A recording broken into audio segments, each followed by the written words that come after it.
podcast where people reach their goals and develop confidence one mind shift habit at a time. Let's join our host, certified coach Christina.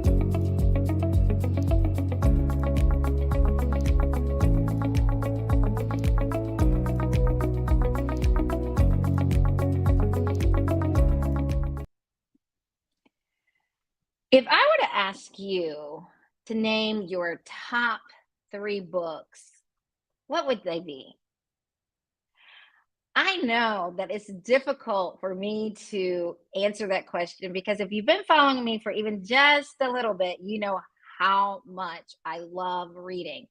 Even sitting here doing this episode, I'm looking out across my broadcast studio and I'm looking at all of the books that are just in this area, and that's not even counting my audio books. And I love books. I have books everywhere from self-help to motivational to mindset, obviously, because that's what I do. And I even have children's books because I love reading.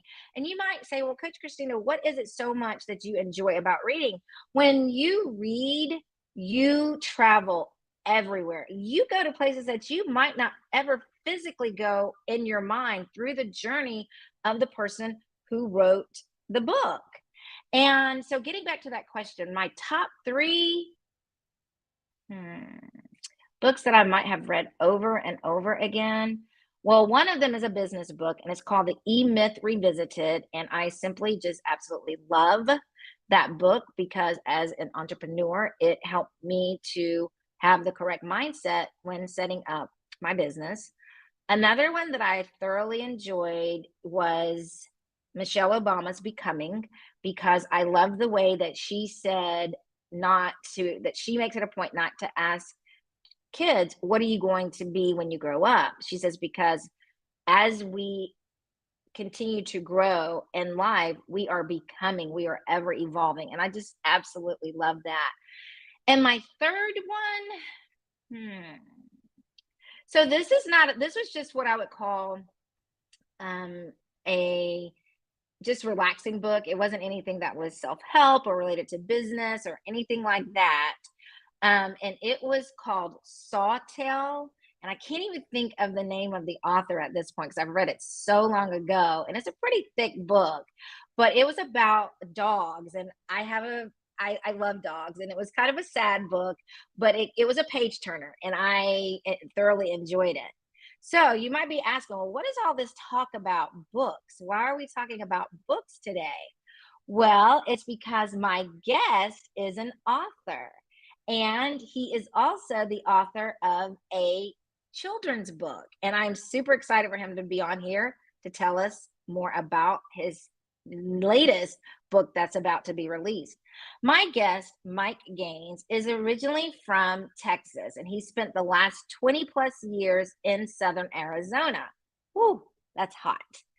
He is married and he has 2 children, and he's been a podcaster himself for 2.5 years. He has taught himself to play the piano. That's impressive. And he's currently working on new interviews as well as his new book. I want you to put some love in the chat and help me welcome my guest, Mike Gaines. Hi, Mike. Hi, how are you? I'm doing well. Thank you so very much for joining me. And I am so interested to talk with you, as you heard me share with the audience. And they know, because I'm always sharing with them on my social media, my latest book. This is the latest one that I read. You got to go and get this. And I absolutely love it. Most recently, I actually had a guest on who had just published her first coloring book. And It was a coloring book for adults, but it also kids could do it too. And I love that. So anybody who's into telling a story, whether it be through art or whether it be through the written word of a book, I am all about having them on and picking their brains and learning more about their journey.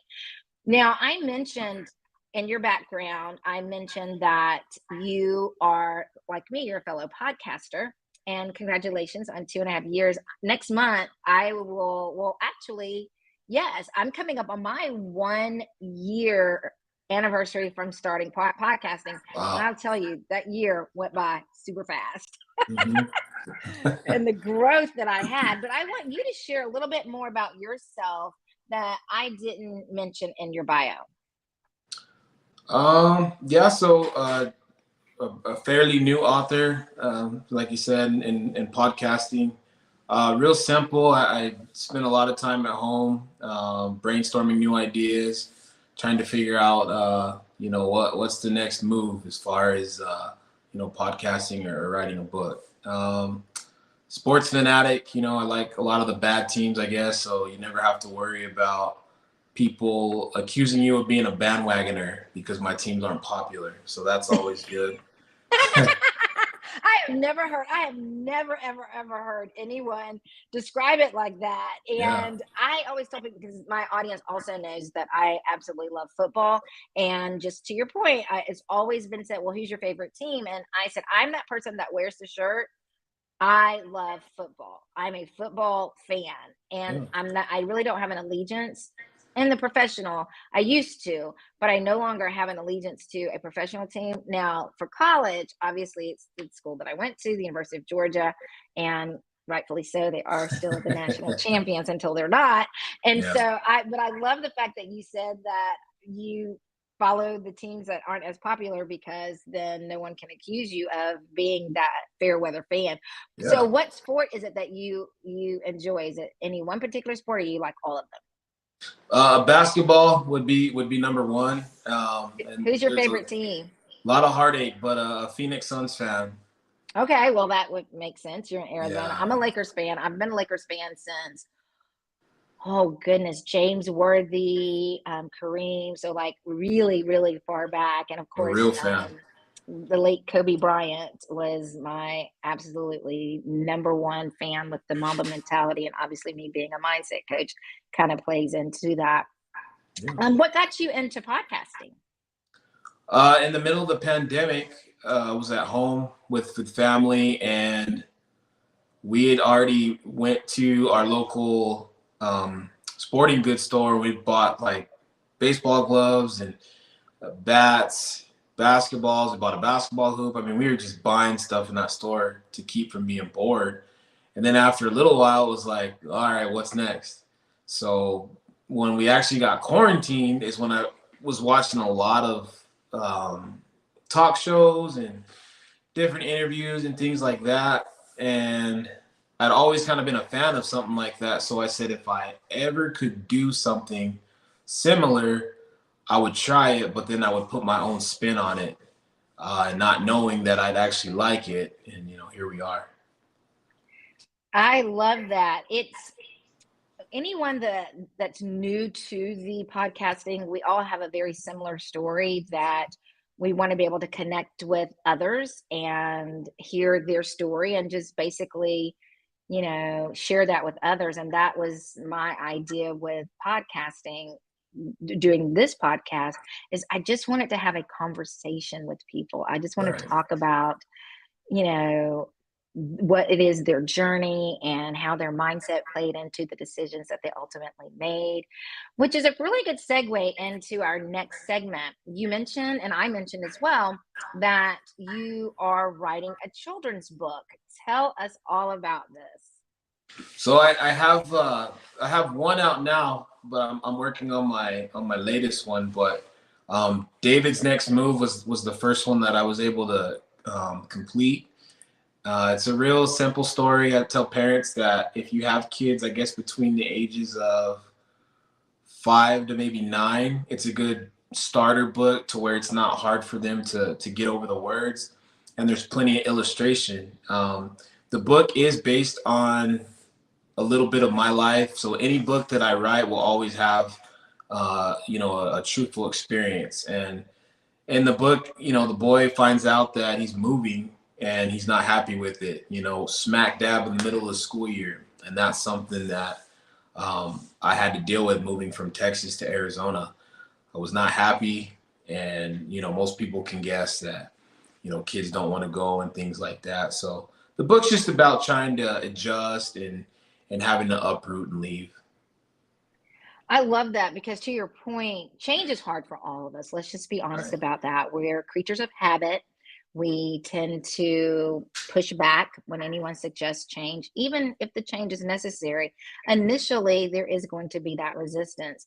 And to your point, being a child and you not having a say, you're being told this is what's happening to you. And the first thing that you're thinking of is it can't. Like I have friends here. I don't know anybody where we're Right. going. I don't want to do this. So in writing the book, the first book, um, and it's called David's Next Move. Is that? Yeah, that's it right here for you. I love it. Oh, I love your illustrations too. Thank you. So, what is the takeaway that, or for anyone who's like, you know what, this is something I want to know more about. How you, Mike, as a child, how you handled this transition, and talk about what the book they will get out of the book without giving it all away because they are going to go and buy it. Yeah. The transition, I'd say, thankful to my mother that she was very, very supportive and positive, and it was kind of like, it doesn't matter, we're leaving, right? So now we got to get into another mindset on, this is a new journey. We're not going to let this hold you back. You're still going to do what you did here. You're just going to have to do it over there. You're going to have to now learn how to make new friends and communicate with people. And that's what I remember the most, is the communication part of transitioning. And as far as what people would get out of the book, I think it's a feel-good story, because you could pretty much guess how it ends. But I think it would make kids happy to see that, oh, I had to move too, and maybe this book resonates with me because I know what it's like to be the new kid on the block and maybe trying out for a brand Mm. new team. So I think people can relate to it in that aspect. That is excellent. Just listening to you talk about that, I have had the experience of athletes coming to me after their family moved before they closed the Navy base here in my hometown. Mhm. It was a very transient town, and it still is because the University of Georgia is here. Like most college towns, there's going to be a lot of transition for the workers, the teachers, the professors, and hence the kids are involved in that. Now, I mentioned in your bio that you have two children, and you mentioned that the age for your book anywhere from 5 to 9. Are your children in that age group, and how did they motivate you to write this book? My youngest is, and my oldest he's in middle school now, so he's a little bit out of that age range. But um, I'd say my youngest probably gave me a little bit more motivation, because I know at that age group they're still, ready to learn, ready to read. When the book Mhm. fair comes in, to town, hey, Dad, give me some money so we can do this and that. So I knew at that age they're still pretty geared towards, accepting books and being happy about them. So, trying to run through it with her. What do you think? Do you think this picture looks good? And you get a little bit of, I don't know, yes, no. Sometimes they're helpful, sometimes not. But yeah, she Right. was definitely a motivating factor in the book, my youngest. Excellent. You mentioned that you got the inspiration for the book based off of some things that have happened in your life, and specifically having to move from Texas to Arizona. How old were you, a child when that happened? Yeah, I was 7, almost 8 years old. So right, kind of around the age of the book, right smack dab in the middle. That is huge. That is a very huge and pivotal age because you're not in kindergarten and you're second grade or going into Right. the second grade, and all of a sudden it's like, okay, we're going to uproot you and we're going to live in this other state.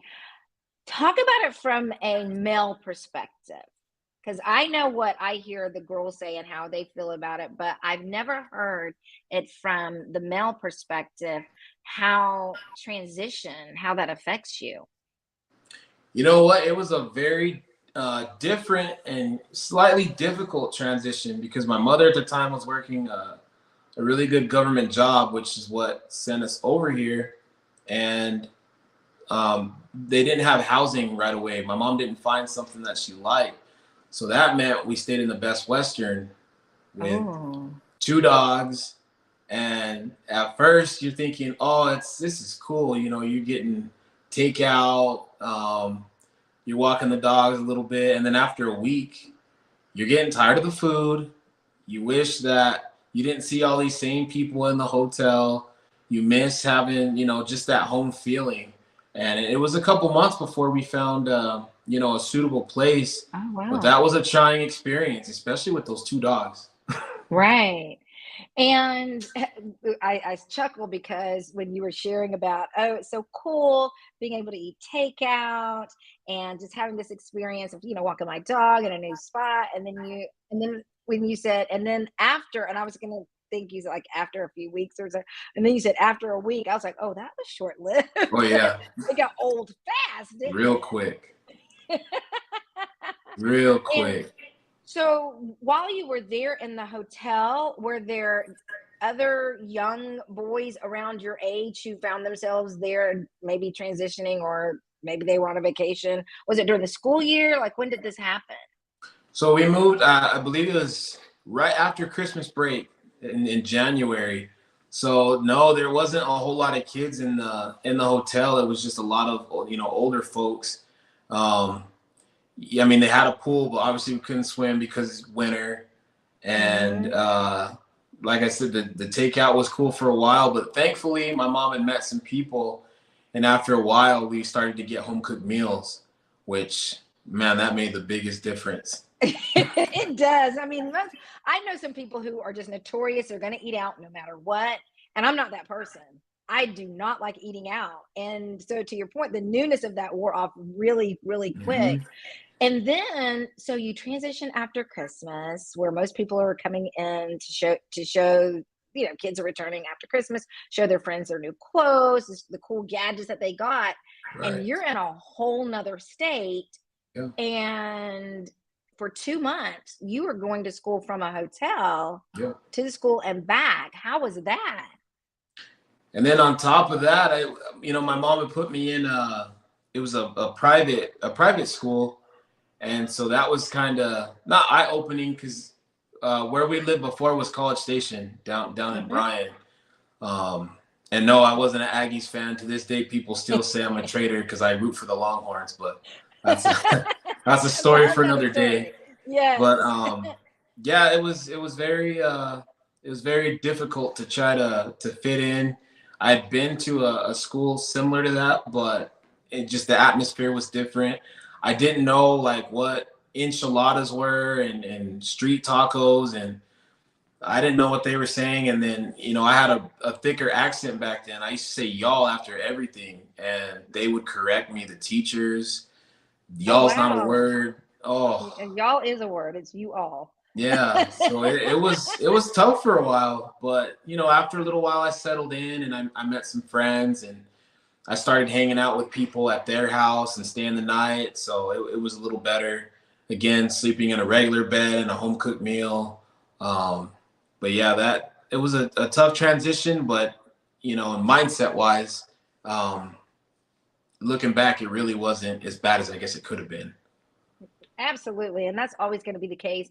While we're going through it, it is not fun. It's uncomfortable. We feel like we're the only ones that are experiencing that. And then to your point, it ends up being not as bad as what we thought it was going to be. Are you an only child, or did you have siblings there with you? Yeah, an only child. Oh, so yeah, wow. I had nobody to really play with like that.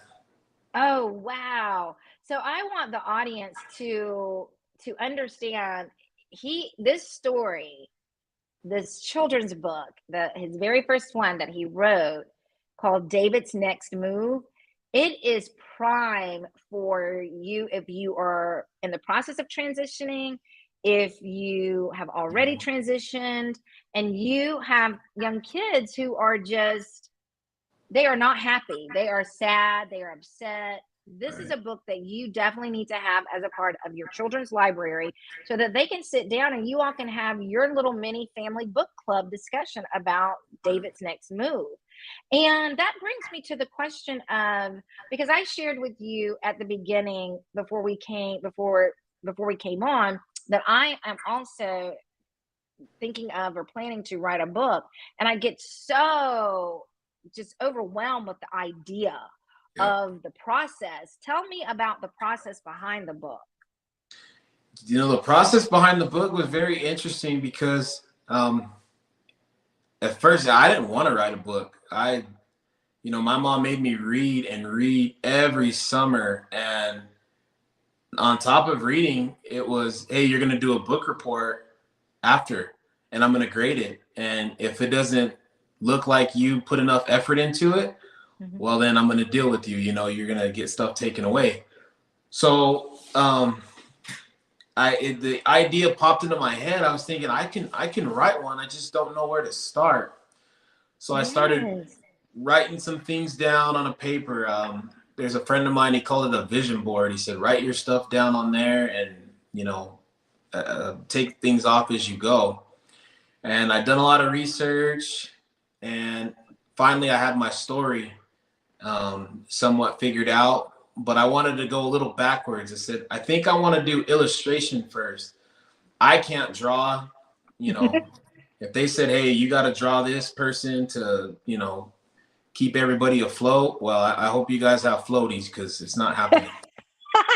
Listen, let me just tell you, I identify with that. I can't Yeah. draw a straight line with a ruler. Yeah.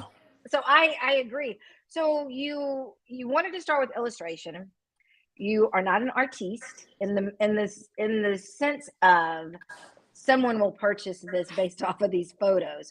So where is your next step in the process to bring about this illustration children's book? I looked at a lot of different people because I had an idea of what I wanted it to look like, and I'd reached out to a few artists that I knew, and a couple of them were really busy. I started looking around different sites, and I couldn't find anything. And then I was watching YouTube, and this lady said, if you're looking for an artist or anything like that, why don't you look at Fiverr? And Yes. that's where I found the artist. And so then we started conversating, and then she sent back a couple proofs. What do you think? Is this what you're looking for? And I was like, yeah, that's perfect. That's exactly what I'm looking for. So then, we just go down and we did all the illustrating. I told her exactly what I wanted in each picture. And then from there, I finished the story, and we just put it together. And luckily, it made it out. It really wasn't as trying as I thought it would be. Oh, that's good to know. It definitely can. I guess it can be at times, but for me, I just did everything slowly. I went by my own deadline, and I think that helped out tremendously. Wow, thank you for, first of all, that is encouraging to know that I don't have to feel this great overwhelm, because once the process gets going, it's not as arduous as I am making it out to be in my mind. So I appreciate you for sharing that.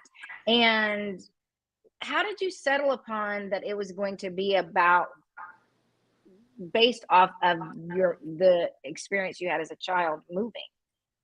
I said, well, I want to do a series at the beginning, and I was like, I want to be truthful. Now, obviously, I'll add some things in, and not everything's going to be 100%, but the gist of it, I want it to be facts. So the biggest thing that I had gone through in my life at that time was moving. And I was like, that's an easy story, because I remember exactly how I felt. So that was where that came from. So I always wanted to be true to my series anyway. So anything that I write, it'll have some truth to it. Absolutely. That is excellent. You mentioned that you're doing a series, and do you have any idea of how many books are going to be in the series, or are you just going to write until David's story is finished?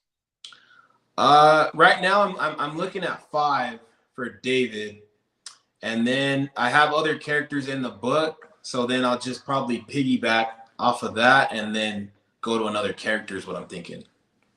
That is awesome. So you mentioned about the next book in the series of, so is the series entitled David's Next Move, and then this next one, what is the title of your new book?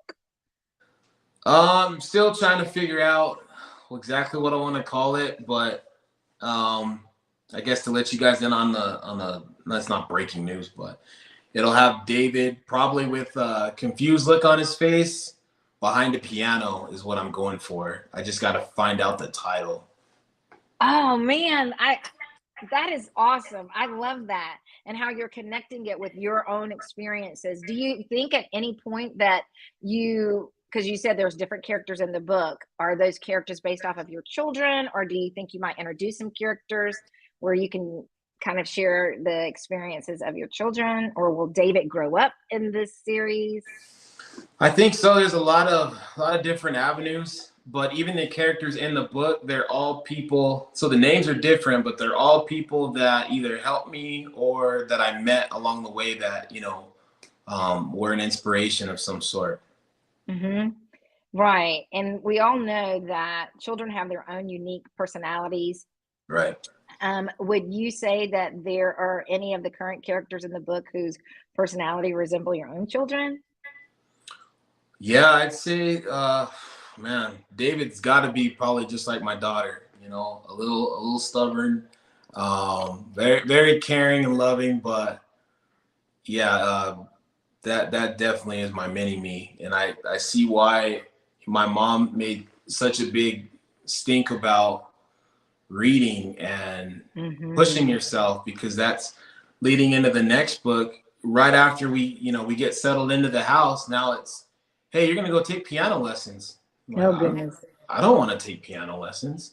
You know what I mean? I don't want to. I've already moved from all the way over there, and now you want me to do more? It's like, And what's so, more? What more yeah, do you what want? more can I give is what I was thinking.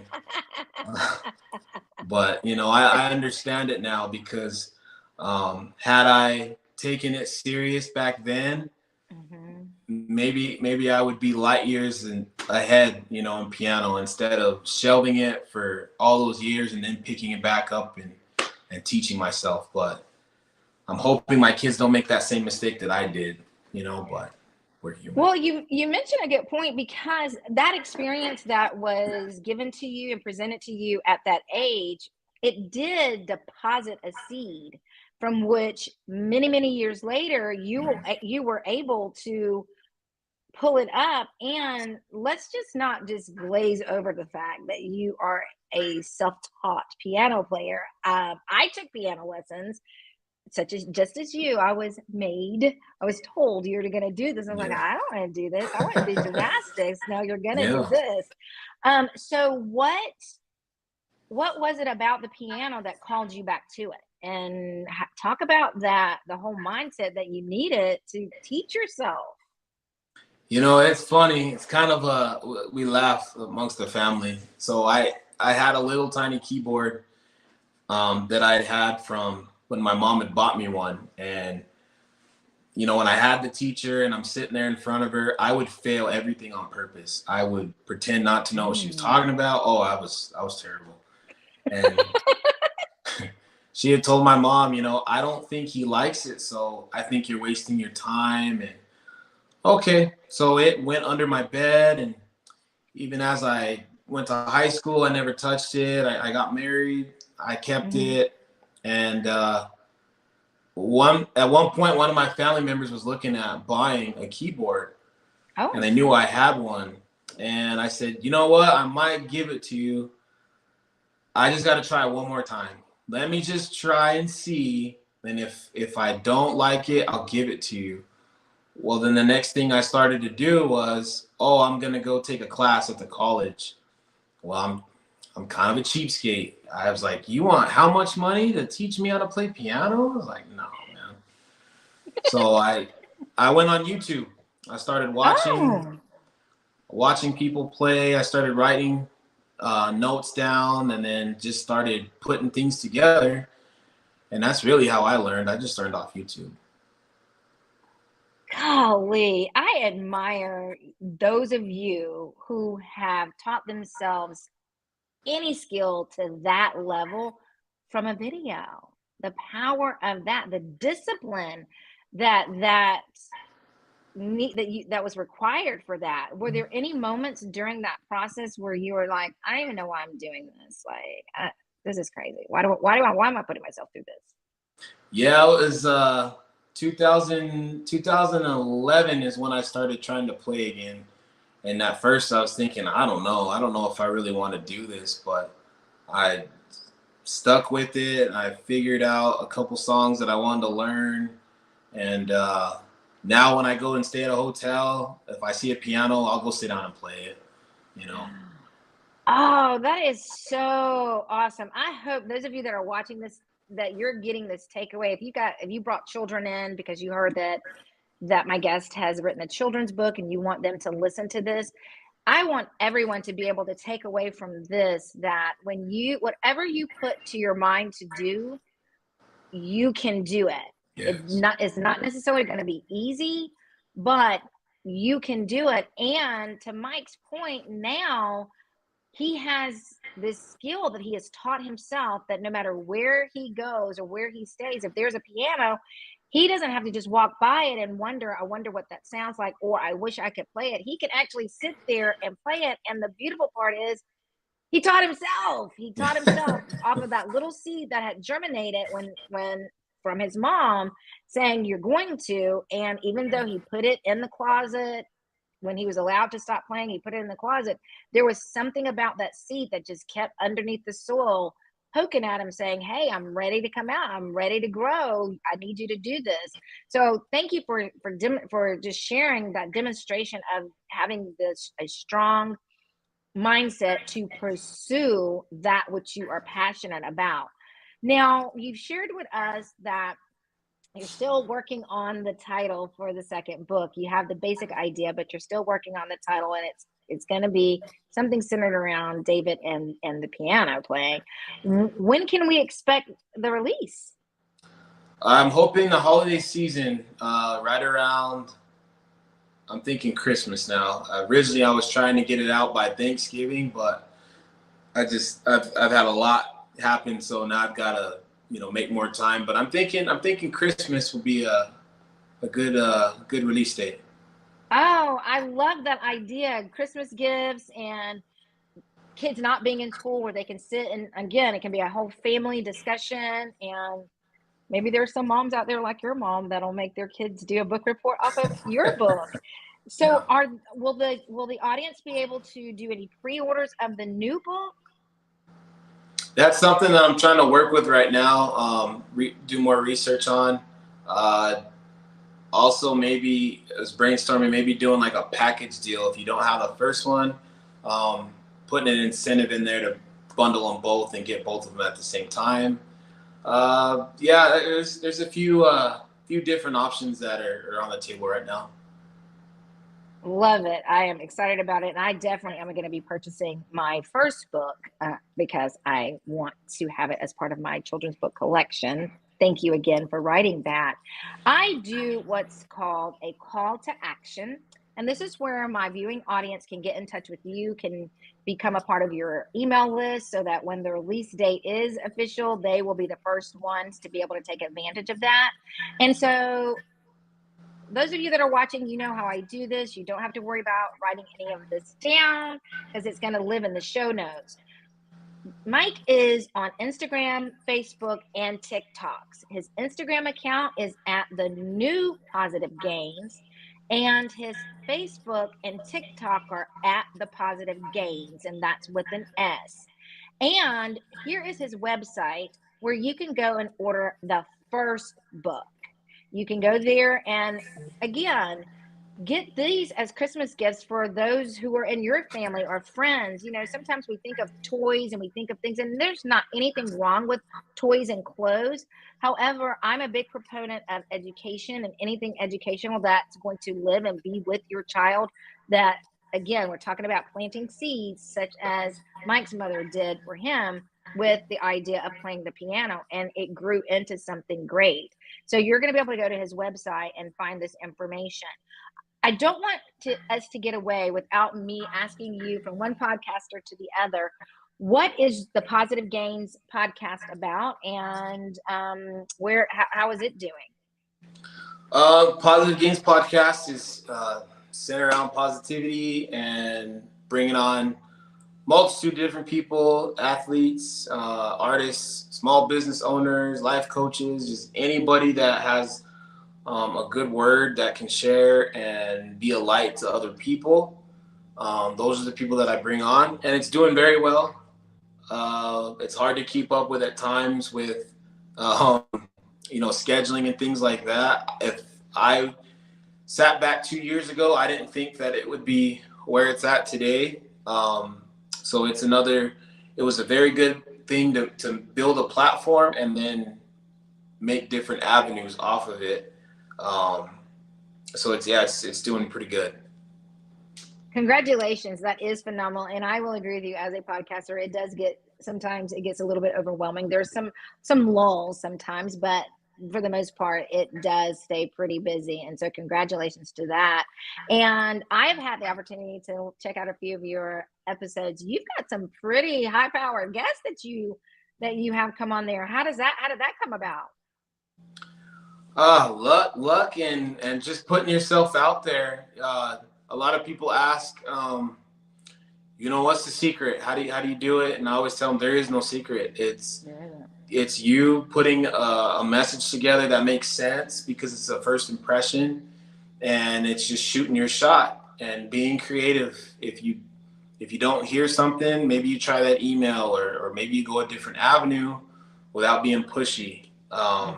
So, and then once you get, I guess, the one that you're looking for, then now it kind of turns into networking, because luckily I've had people on that have given me their phone numbers, and then they'll call me and say, hey, this person wants to be a guest. What do you think? I'm like, oh, sure. Put that person through. And, so once you build up a little bit, you network and you make some friends, and it's all one big circle.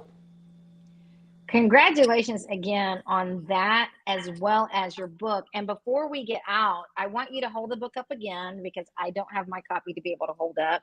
But hold the book up again. And everyone, again, I want you to follow Mike on all of his social media. I want you to go and buy several copies just if you're in the grocery store and you see someone, hand them the book. Just share it, because the message in this book touches everyone. And if you have children and you have moved, or if you're planning on moving, or even if it's not about a move, it's just about accepting change and how to deal with change in the young person's life. This is a book that crosses all of that. And you having extra copies to share with your friend or just someone that you're passing helps to get this message across, because change is difficult for all of us.